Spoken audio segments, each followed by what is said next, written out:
I'm Pete Smith. I'm the chef owner at PS7's restaurant in Washington, D.C.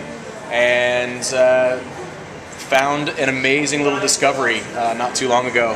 And as a chef, this was probably the coolest thing that I've found since I started cooking. It ends up being my wife's grandmother's cookbook, which is pretty amazing. It's a chronicle of somebody's life through food in recipes, and the amazing part of this book is you can see how a family progresses. It's a house book, so it starts off with very simple recipes, cookies, cakes. As she progresses and more than likely gets married and has children or gets their first house, there's recipes for floor cleaner, a cure for chiggers. Mixed into that is like a barbecue pickle relish and hot cross buns. There's nothing really new in food, just different variations on it.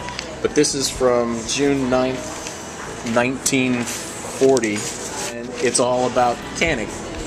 And I think if you probably go and you look in a newspaper in June of probably this year or last year, coming up this year, you'll find something about canning, and probably in one of these is a recipe that I found that I thought was the coolest thing was the Martha Washington pie. When I was talking to people about the pie, they were saying, oh, it's got to be a cherry pie, you know, cherry cutting on a cherry tree, but it was actually an apple pie. And apples with 1 egg, sugar, cinnamon, and nutmeg.